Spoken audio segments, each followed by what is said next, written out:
Welcome to ILTV on the Hour. I'm Alec Pollard coming to you live from Israel with the top stories in the region. Starting with breaking news from Gaza, where IDF troops received unspecified findings a short while ago, collected by the Red Cross from Hamas. According to the Prime Minister's office, the IDF inspected the findings and held a short ceremony led by a military rabbi. The findings are now being escorted by the police to the Abu Kabir Forensic Institute in Tel Aviv for identification. Hamas has not officially announced the return of any hostages at this point, and it is not clear who of the two remaining deceased hostages the remains belong to, if at all: Master Sergeant Ran Gvili or Thai national Sudtisik Rinfalak. U.S. President Donald Trump has invited Prime Minister Benjamin Netanyahu to visit the White House in the near future. The two leaders spoke by phone and discussed the importance of a commitment to dismantling Hamas's military capabilities and demilitarizing the Gaza Strip, as well as efforts to expand regional peace accords. The trip will be Netanyahu's fifth White House visit since Trump returned to office in January.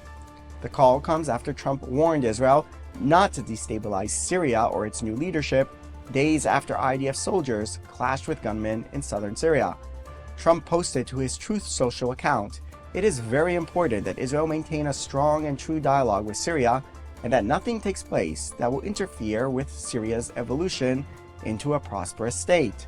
Trump added that he is very satisfied with Syria's performance under its new president Ahmad al-Shara, a former commander in the al-Qaeda terror group who made a historic White House visit in November. In a meeting with injured IDF soldiers today, Netanyahu had this to say about dialogue with Syria. אנחנו נחושים להגן על היישובים שלנו בגבולותינו, כולל בגבול הצפון, ולמנוע התבססות של טרוריסטים ופעולות עוינות נגדנו, להגן על בעלי בריתנו הדרוזים, ולהבטיח שמדינת ישראל תהיה פתוחה מהתקפה קרקעית ואחרת מהאזורים צמודי הגבול.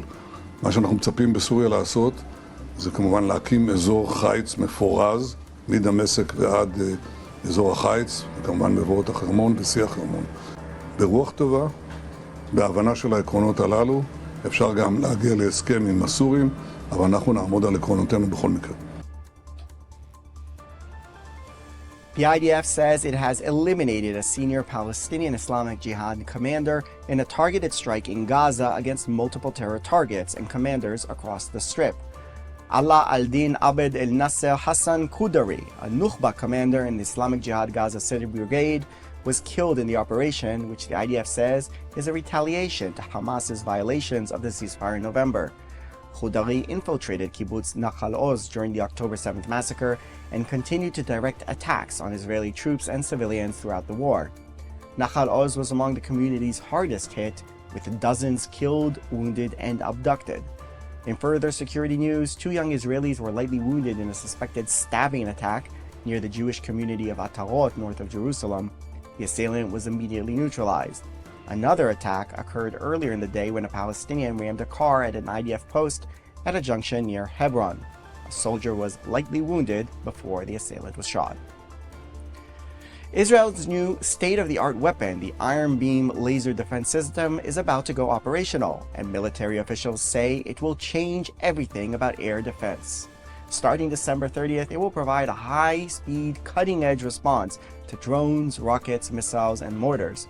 The system has already intercepted dozens of aerial threats during the war, including nearly 40 Hezbollah drones last October. With longer range and the ability to handle simultaneous attacks, Iron Beam is a significant upgrade to the current Iron Dome defense system, and unlike missiles, which cost over $100,000 per interception, firing the laser is as cheap as turning on a light, promising massive savings for Israel. The system will be deployed nationwide, operating alongside Iron Dome commands, striking threats instantly, often before sirens are even needed. This marks the first full-scale operational deployment of a high-energy laser weapon in the world. That's all for this edition of ILTV on the Hour. Thanks for watching.